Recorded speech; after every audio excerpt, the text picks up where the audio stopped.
Atunci când omul este pus în fața unui fenomen misterios și inexplicabil, prima reacție este să apeleze la logică și la cunoștințele acumulate de-a lungul vieții.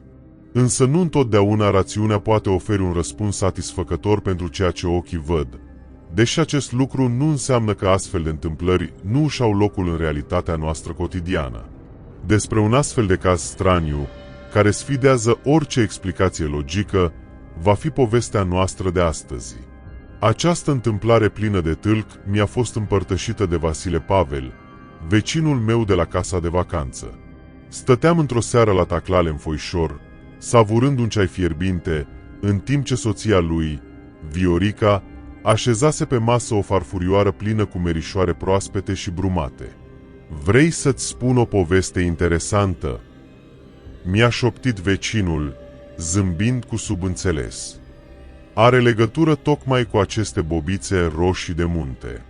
Hai, ascultă, că mare e grădina Domnului." Și uite așa a început depănarea amintirilor. Totul s-a petrecut într-o vară când Vasile s-a trezit rătăcind prin codrii adânci ai munților. Sincer să fie, nici acum nu știa ce a fost în capul lui să se lase convins de cuscrul său, Nea Grigore, să plece după fructe de pădure. Venise doar în vizită, căci nu se văzuseră de un an întreg. Stătuseră la masă, vorbiseră despre una, despre alta, își amintiseră de copii, de cum se descurcă ei tocmai în Germania, unde aveau un contract pe 3 ani, o perioadă deloc scurtă. Cu doar o săptămână înainte, Veronica, soția lui Vasile, nu mai rezistase dorului și plecase să-i viziteze. Vasile o condusese la aeroport, o urcase în avion și, abia când aeronava de ultimă generație s-a pierdut în înaltul cerului luând cursul spre tărâmurile nemțești, a realizat că mai are mult din concediu. Soția nu se întorcea mai devreme de o lună, așa că s-a gândit să meargă la Cuscri, pensionar de importanță locală, cum mai glumea uneori Viorica. Acolo, Nea Grigore, om al munților și cunoscător fin al potecilor, i-a propus să meargă după merișoare. "Mergem amândoi, Vasile, și umplem câte un coș mare de nuiele imediat. Știu eu niște locuri unde roșește pământul de atâtea fructe." Vasile a încercat să se eschiveze, spunând că nu e el obișnuit să urce versanții și să se agațe de stânci, dar n-a avut încotro. Ziua precedentă o petrecuseră mergând pe jos ore în șir, lăsând în urmă satul Răchiți, o așezare mică de vreo 10 case pierdute sub munte, iar cuscrul tot urca și cobora pe crestele care deveniseră deja obositoare.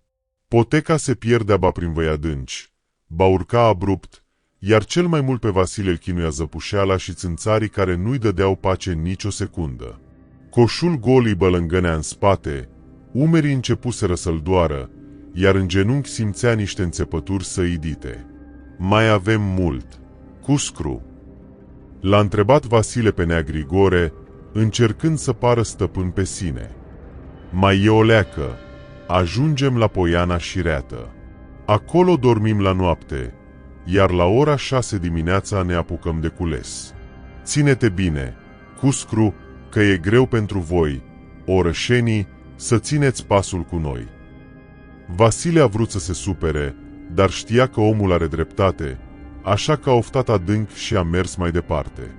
După vreo 30 de minute, au ieșit într-o poiană unde iarba începuse deja să se îngălbenească, deși era abia sfârșitul lui august.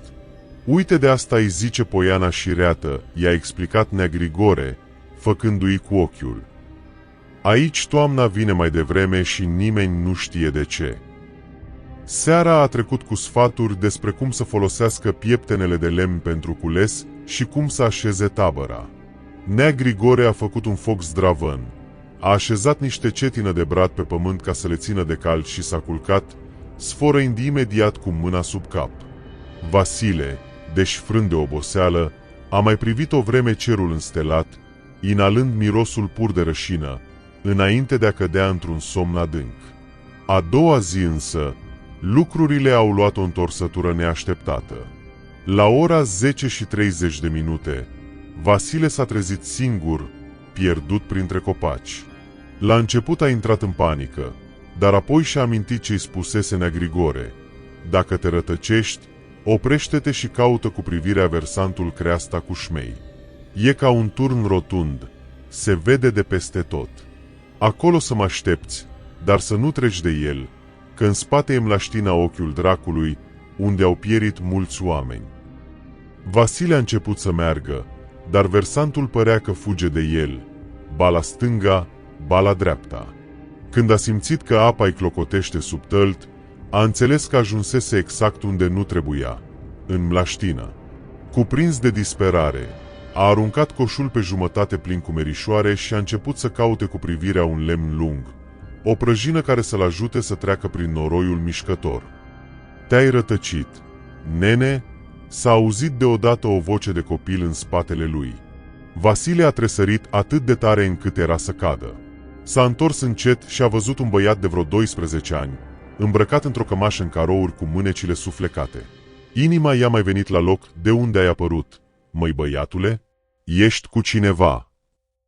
Nu te teme, nene, suntem mulți pe aici. Hei, băieți, veniți încoace, a strigat copilul.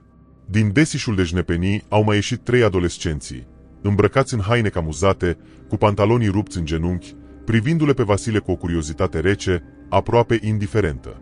Vasile simțea o vâjeială ciudată în cap. Măi băieți, cum ați ajuns voi așa departe de sat fără niciun adult? Copiii au început să râdă, un râs subțire care i-a făcut pielea de găină. Nouă acum ne este permis orice, nene, a răspuns unul dintre ei.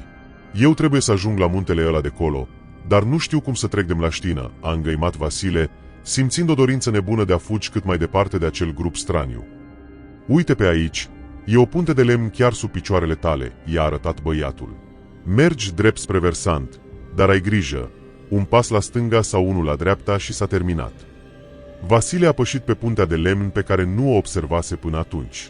Era solidă, lată, făcută parcă de mâini de meșteri iscusiți.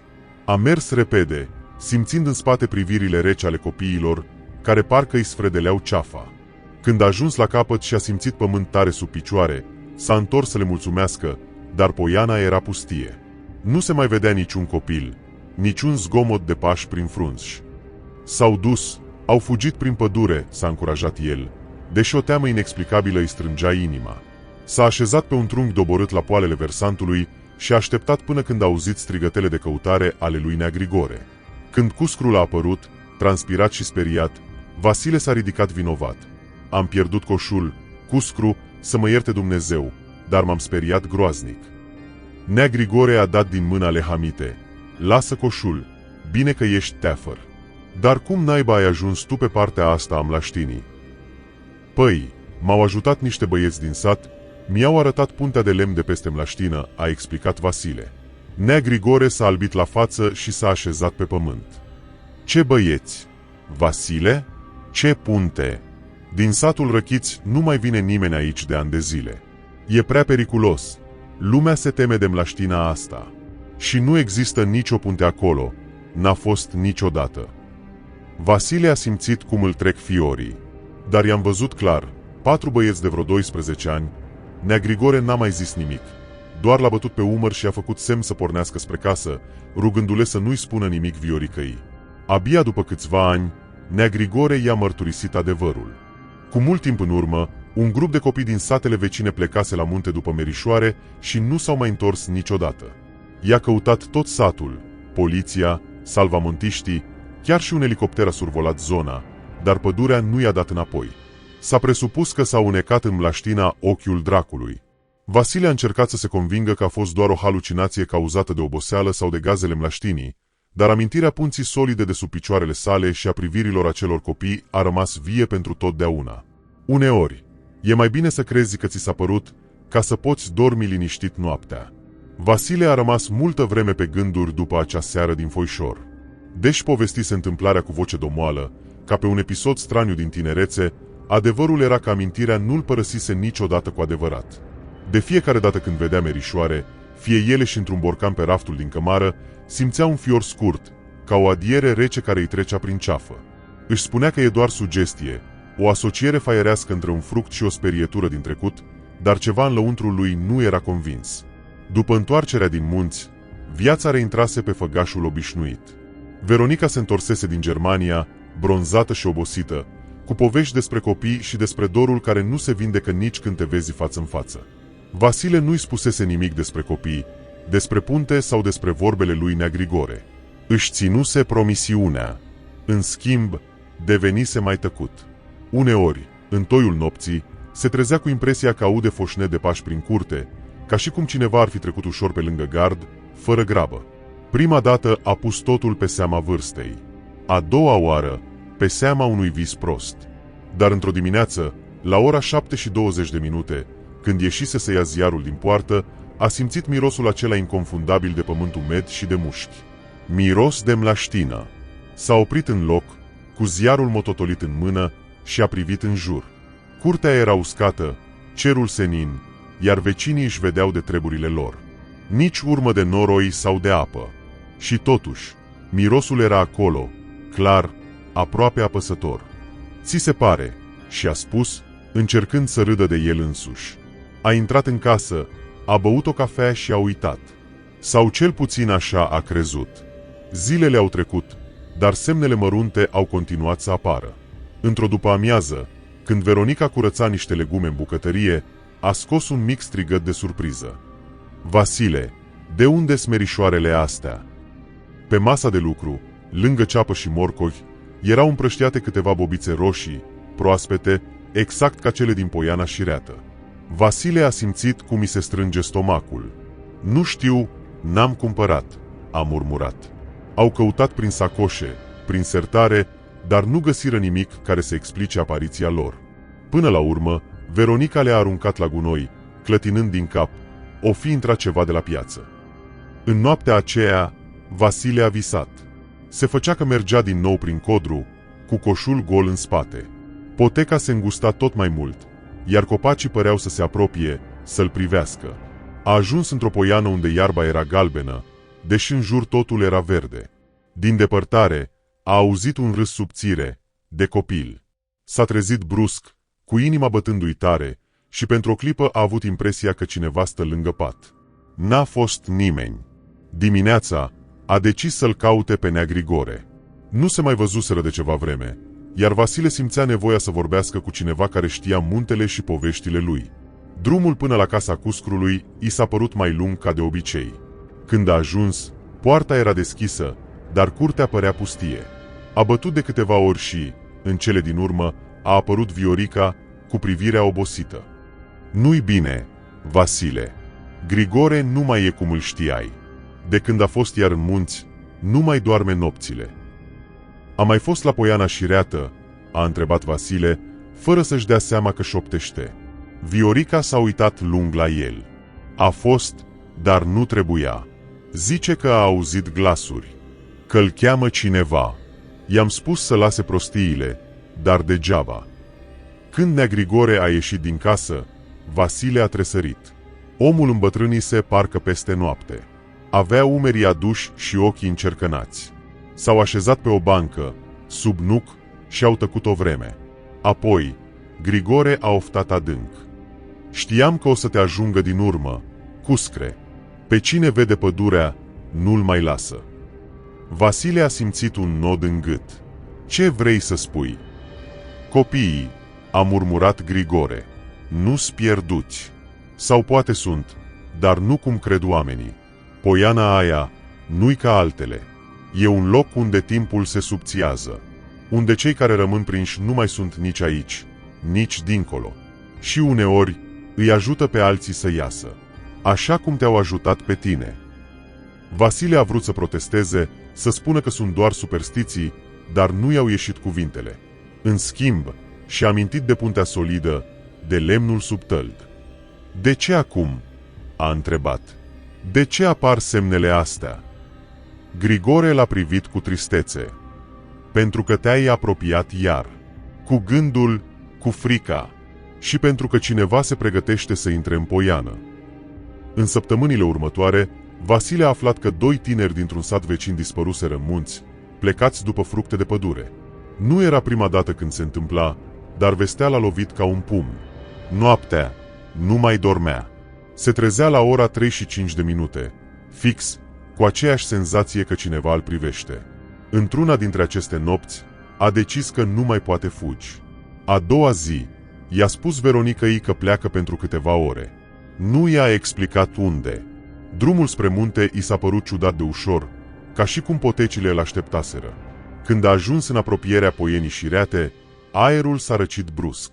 Iarba avea aceeași culoare gălbuie, iar liniștea era aproape deplină. Vasile s-a oprit la margine și a închis ochii. N-am venit să rămân, a spus cu voce tare. Am venit să înțeleg. Pentru o clipă, nimic nu s-a întâmplat. Apoi, a auzit pași ușori. 4 siluete au apărut dintre copaci. Copiii. Arătau la fel ca atunci, nici mai mari, nici mai mici. Unul dintre ei a zâmbit slab. Ai ținut minte drumul. De ce eu? A întrebat Vasile. Pentru că ai ascultat, a venit răspunsul simplu. Și pentru că n-ai trecut mai departe. Vasile a simțit un amestec de teamă și de liniște.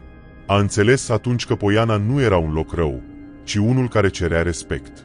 Un loc unde greșelile se plătesc, dar unde uneori se oferă și o a doua șansă. A stat acolo până când soarele a început să coboare, iar aerul s-a încălzit din nou. Când a deschis ochii, era singur. Poiana arăta ca oricare alta. S-a întors acasă fără să se uite înapoi. De atunci, semnele au încetat. Nu au mai apărut merișoare pe masă, nici miros de mlaștină. Vasile doarme mai bine, deși uneori visează încă o punte de lemn, ascunsă sub picioarele celor care se rătăcesc. Și știe că, atâta timp cât va respecta muntele și poveștile lui, va rămâne doar un martor. Unul care a învățat că nu tot ce pare inexplicabil trebuie forțat să primească o explicație.